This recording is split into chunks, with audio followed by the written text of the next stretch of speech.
Bueno, yo soy la doctora Gwen y el día de hoy vamos a ver la farmacología antiviral para influenza.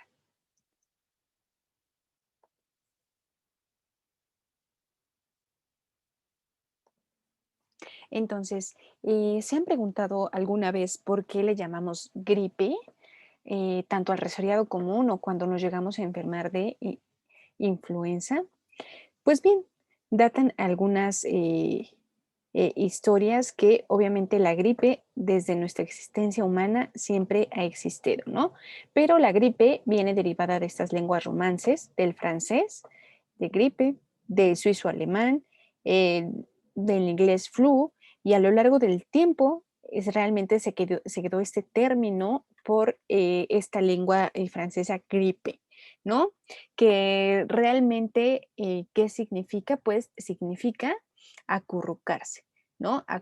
Puede ser acurrucarse, agacharse, temblar de frío o encontrarse mal. Eso significa en francés, ¿no? Entonces, hasta nuestros tiempos, pues se va a llamar gripe, ¿verdad? ¿Y por qué también se va a llamar influenza? Pues antes se creía que todas las enfermedades estaban guiadas y dadas por los astros, ¿no? Entonces, por eso también viene el término de aquí, influenza, ¿no? Que si recordamos la gripe española, que fue en 1918, realmente fue una gran pandemia, ¿no? Se data que una tercera parte de la población mundial falleció debido a la influenza. Y pues bien, el virus de la influenza va a ser de la familia Orthomyxoviridae del género influenza virus. Este va a ser un virus ARN monocatenario negativo. Debido a ello, va a tener su replicación defectuosa y su cambio, realmente va a tener muchos cambios antigénicos, ¿no? Entonces, debido a esto, fue supermortal, ¿no? Entonces, del virus de la influenza, lo más importante va a tener estos componentes, sus glucoproteínas, la hemaglutinina y la neuroaminidasa, ¿no?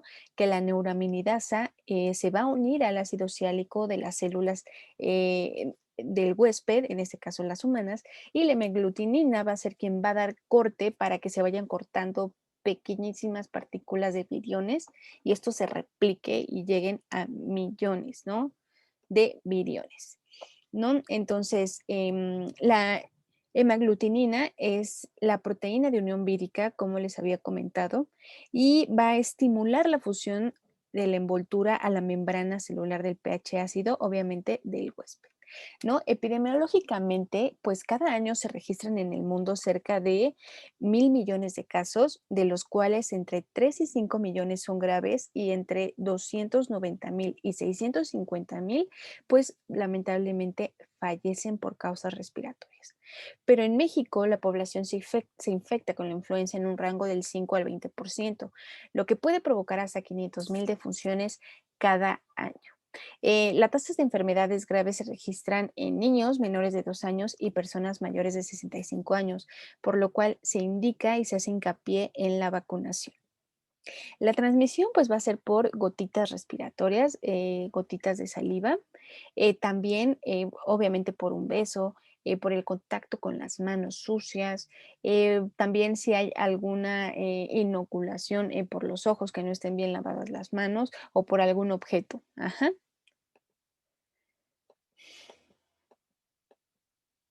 En la evaluación, pues va a haber ahora sí que la evolución clínica va a tener un periodo de incubación de 1 a 4 días. Los síntomas va a ser ahora sí una aparición súbita de fiebre, va a haber escalofríos, mialgias, de hecho hay artralgias, ¿no? Esto es un dato pivote para diferenciar tanto un resfriado común, porque las artralgias y mialgias son sumamente severas y sobre todo la fiebre. La fiebre va a ser alta de 38 a 40 grados centígrados. Las características clínicas, aparte de lo que ya mencionamos, también puede haber dolor de garganta, tos seca, rinitis, fiebre, escalofrío y dolor de cabeza. Entonces, vamos a encontrar que aquí viene el virus, entonces, ¿quién lo va a ayudar a ingresar? Pues la hemaglutinina, ¿no? Entonces va a ingresar el virus, eh, ahora sí que solamente va y al núcleo se va a desenvolver y solamente va ahora sí que entrar el genoma del virus, ¿no? Recordemos que los virus son sumamente hábiles y utilizan eh, la mecánica del huésped, tanto sus proteínas, su replicación genómica del huésped, ¿no?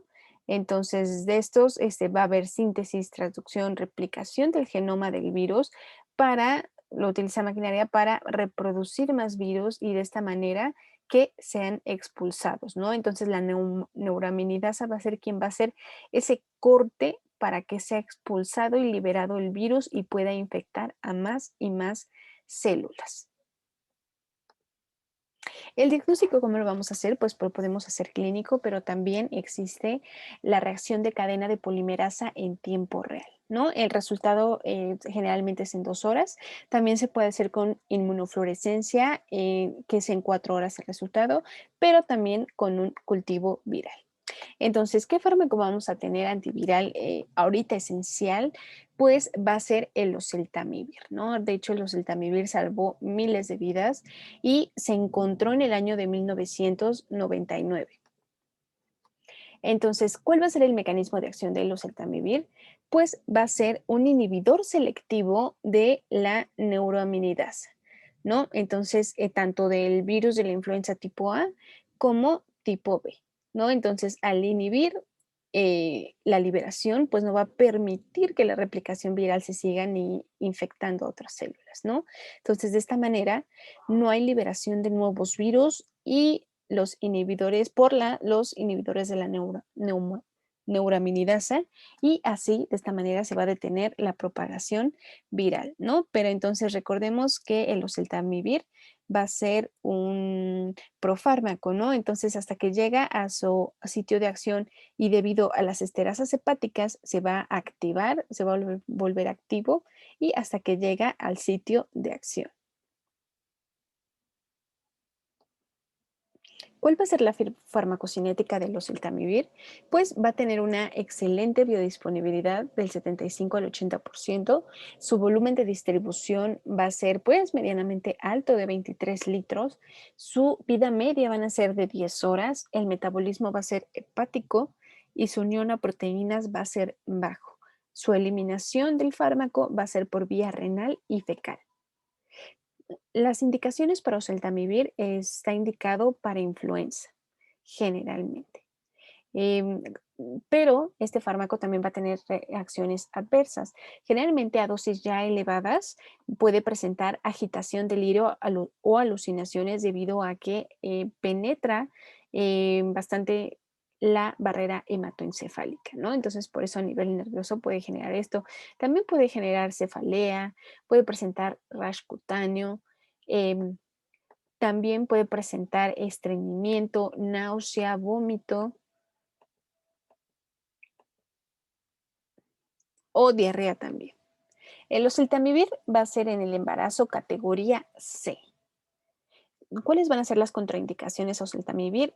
Generalmente solamente que tenga alergia tanto a este fármaco o también alguna hipersensibilidad, también va a estar contraindicado. De las interacciones más importantes del oseltamivir, pues va a ser con metotrexato, ¿no? Entonces, en pacientes que tengan en uso este fármaco, generalmente en pacientes con artritis reumatoide o algún tipo de cáncer, se tiene que disminuir la dosis de metotrexato porque puede ocasionar toxicidad.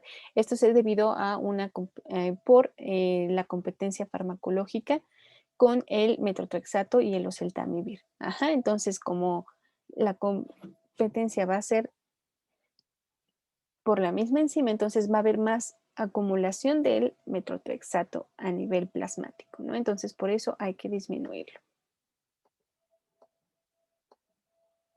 Generalmente el oseltamivir, la dosis recomendada va a ser de 75 miligramos cada 12 horas por 5 días. Y por posexposición va a ser 75 miligramos por 10 días al día. Esto va a ayudar a disminuir las complicaciones como la neumonía y en las primeras 48 horas reduce un día de sintomatología, ¿no? Qué interesante. Generalmente, ¿cuál va a ser la prevención, pues la vacunación. Ajá, en los niños se tiene que vacunar a los 6 y 7 meses.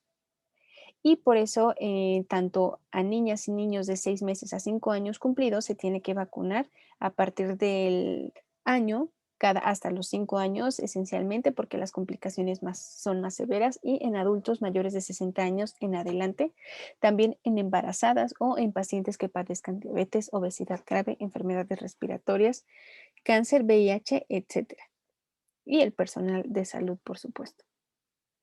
¿Cuál va a ser el tratamiento no farmacológico? Pues va a ser en época invernal, abrigarse bastante bien, tomar abundantes líquidos y sobre todo el suplemento con vitamina C.